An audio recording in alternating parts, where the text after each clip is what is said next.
Assalamualaikum dan salam sejahtera kepada pensyarah kami iaitu Sir Syed Lamsa bin Syed Chair. Saya bersama rakan-rakan daripada Kohort K46 Fakulti Pendidikan dan Sains Sosial Universiti Selangor akan membentangkan laporan kajian berkaitan perkembangan pendidikan swasta di Malaysia. Kami telah memilih Victoria Institution sebagai pilihan sekolah bagi laporan kajian kami. Ahli kumpulan kami terdiri daripada 5 orang. Terlebih dahulu, saya memperkenalkan diri saya sendiri iaitu saya Nur Jazwa Aina binti Jazmi. Slide seterusnya berkaitan latar belakang penubuhan Victoria Institution.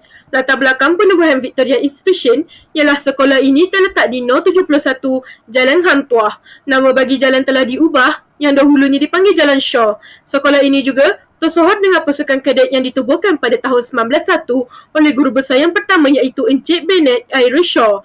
Seterusnya, pasukan pacaragam juga ditubuhkan iaitu Pipe dan Bungle Band yang bergabung sebagai pasukan kadet. Victoria Institution merupakan johan pertandingan pacaragam sekolah-sekolah di dunia. Walaupun Victoria Institution merupakan salah satu sekolah yang terkenal di Kuala Lumpur, namun tidak ramai individu mengetahui bahawa Victoria Institution menjadi tempat bagi majlis penyerahan rasmi tentera Jepun kepada pihak British pada tahun 1945. Terdapat satu fakta yang menarik yang terdapat di Victoria Institution iaitu sekolah ini telah menubuhkan persatuan alumni Victoria iaitu Victoria Institution All Boys Association VIOBA pada tahun 1922 sehingga kini. Untuk pengetahuan anda semua, sekolah ini antara sekolah perdana untuk lelaki dan tingkatan 6 bagi pelajar perempuan sahaja. Sekolah ini merupakan sekolah tertua di Kuala Lumpur. Victoria Institution mempunyai matlamat dan aspirasi tersendiri. Victoria Institution mempunyai matlamat yang besar iaitu berhasrat untuk menjadi sekolah yang cemerlang, gemilang dan terbilang bagi membentuk pelajar berketerampilan dan holistik melalui usaha kerja berpasukan antara guru dan pelajar selaras dengan falsafah pendidikan kebangsaan. Walaupun mempunyai matlamat tersendiri, Victoria Institution juga mempunyai aspirasi iaitu untuk melahirkan komuniti Victorian yang berilmu dan holistik dalam masyarakat pembelajaran abad ke-21. Seterusnya, logo sekolah Victoria Institution merupakan pembentuk keseluruhan lencana menyerupai sebuah perisai. Hal ini adalah selaras dengan kepercayaan dahulu kala bahawa bentuk sebegini dapat menghindari semua kejahatan musuh. Dalam logo sekolah ini juga terdapat simbol seladang iaitu merupakan haiwan yang sukar dijumpai sama ada di Malaysia maupun di dunia, seperti juga pelajar Victoria Institution yang terdiri daripada golongan unik dan sanggup bekerja untuk mencapai matlamat. Simbol anak kunci juga menunjukkan kunci-kunci pengetahuan ke arah mencapai segala matlamat dan tujuan bukan sahaja dalam bidang akademik tetapi juga dalam bidang-bidang kehidupan yang lain selepas persekolahan. Simbol anak tangga pula merupakan tangga yang akan membawa pelajar ke arah kejayaan. Bulan dan bintang pula melambangkan agama rasmi negara iaitu agama Islam. Untuk pengetahuan awam, logo sekolah diwarnai dengan warna biru tua dan biru muda merupakan warna bagi dua buah institusi yang unggul iaitu Oxford dan Cambridge. Warna-warna ini telah dijadikan warna rasmi bagi sebuah sekolah Victoria Institution. Warna biru tua pula membentuk huruf VI garis tepi yang berwarna putih melambangkan kesucian dari segi mental dan fizikal. Slide ini menunjukkan carta organisasi pengurusan tertinggi Victoria Institution. Peranan bagi setiap jawatan ini ialah pengetua, orang paling penting di sekolah dan bertanggungjawab terhadap semua kegiatan. Penolong kanan akademik dan takbir bertanggungjawab kepada pengetua dalam hal kurikulum, pentadbiran, hubungan masyarakat dan keselamatan, membantu pengetua dalam semua aspek perancangan dan pengurusan sekolah. Penolong kanan hal lima murid bertanggungjawab kepada pengetua untuk mencapai dasar pendidikan kebangsaan serta bertanggungjawab mempertingkatkan disiplin kebajikan murid dan penerapan nilai-nilai murni. Penolong kanan kurikulum bertanggungjawab dalam semua aspek pengurusan kurikulum serta pengurusan dan perancangan sekolah termasuk sidang petang, menyelia dan menilai aktiviti kurikulum di sekolah. Penolong kanan tingkatan 6 bertanggungjawab menguruskan pentadbiran akademik dan kurikulum.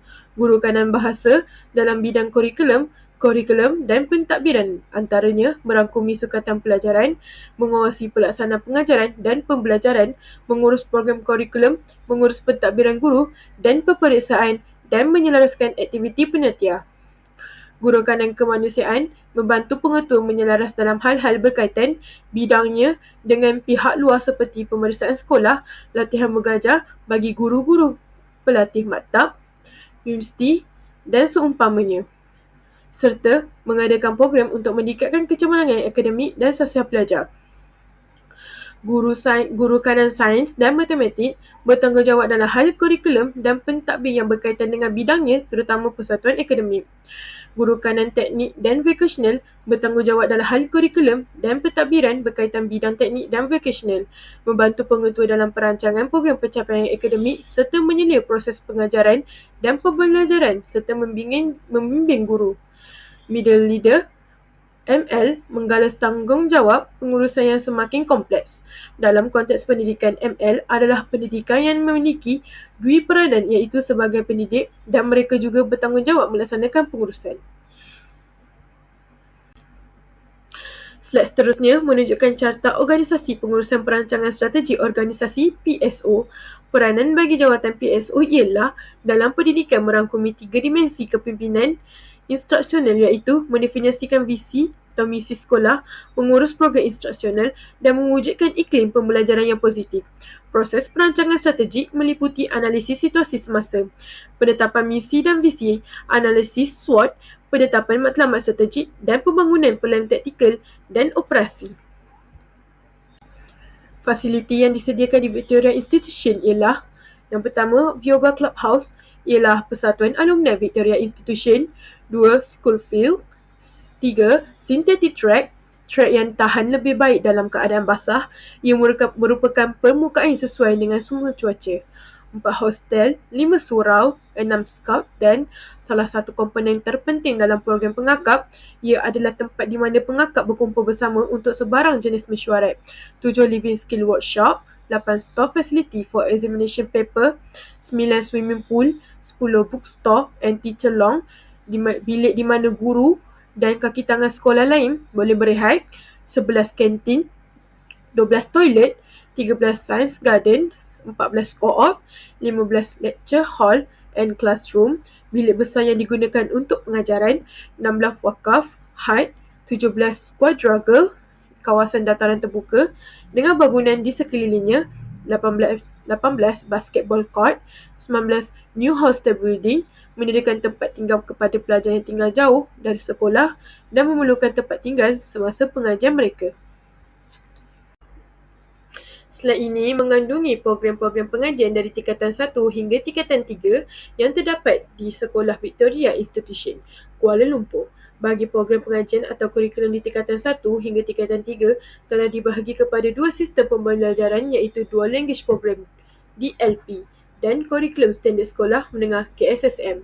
Bagi keseluruhan tingkatan 1 hingga tingkatan 3 ini terdapat 7 jenis kelas, 5 daripadanya DLP, manakala lagi 2 pula KSM.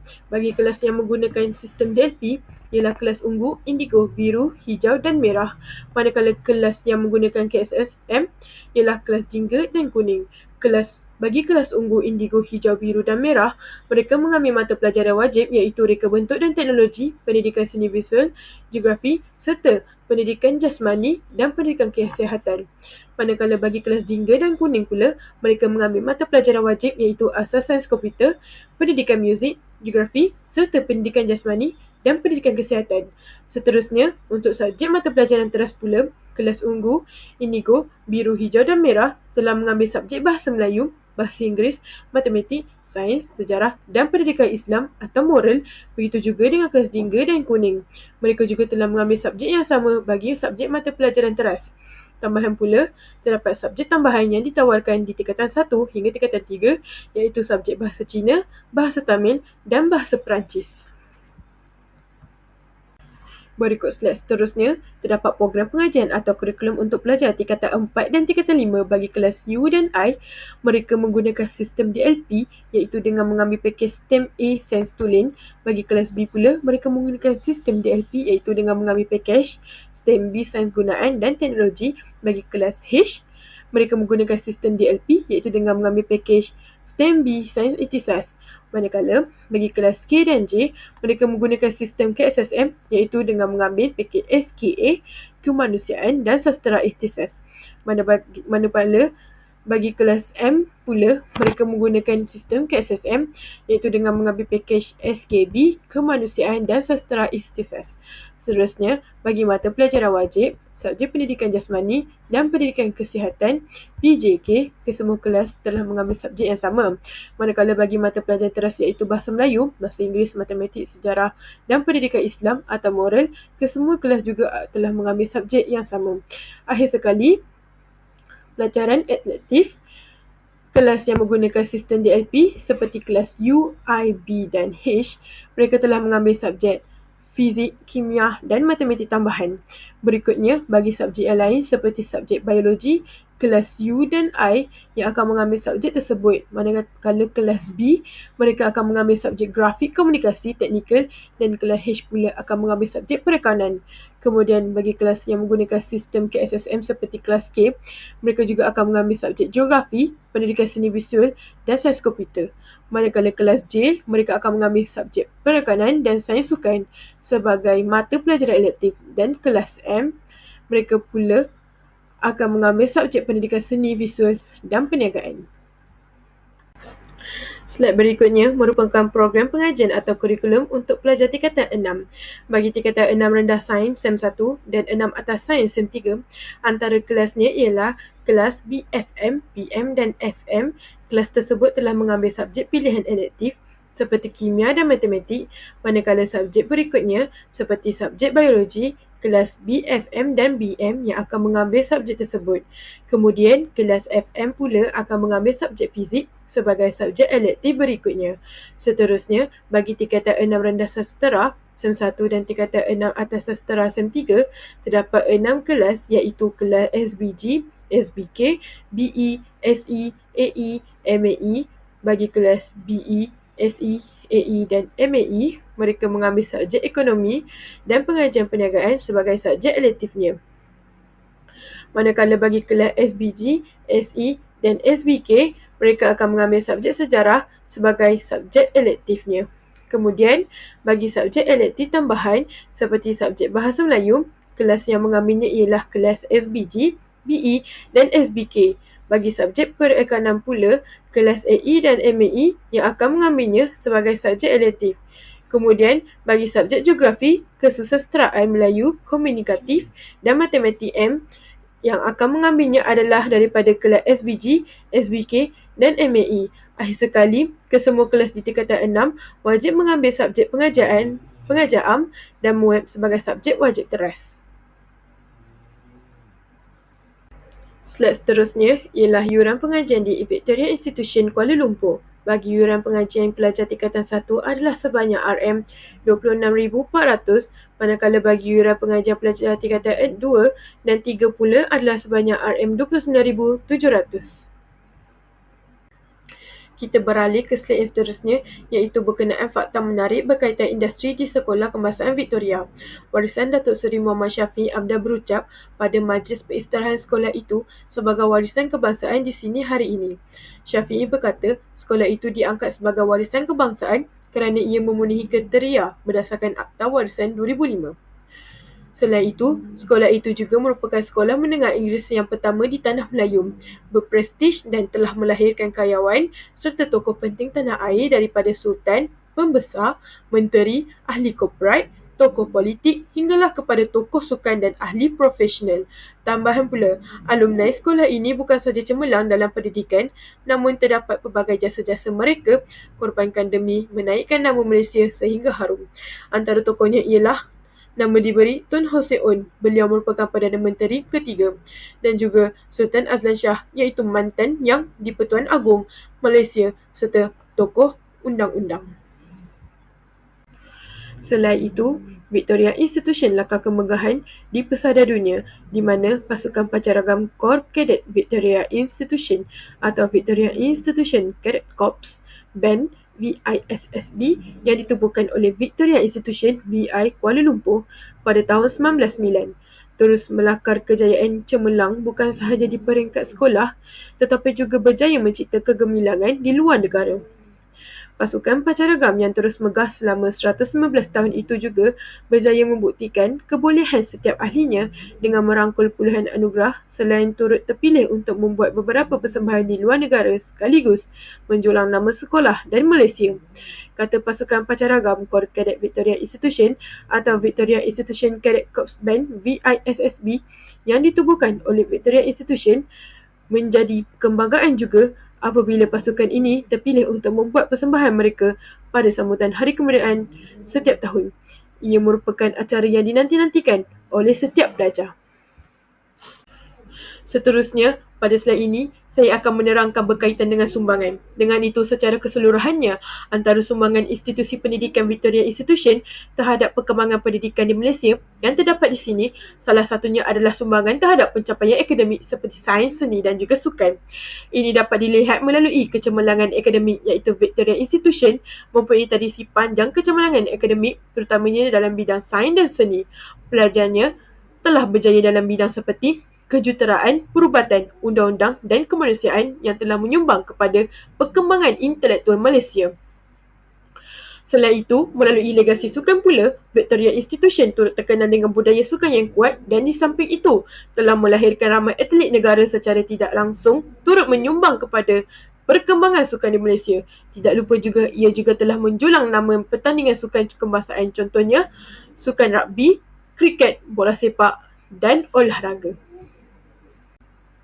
Selanjutnya, antara sumbangan seterusnya adalah Victoria Institution ini telah melahirkan ramai tokoh-tokoh terkemuka pada suatu ketika dahulu seperti Tun Hussein Onn serta Sultan Azlan Shah, iaitu antara tokoh-tokoh yang telah menyumbang pada sistem pendidikan di Malaysia.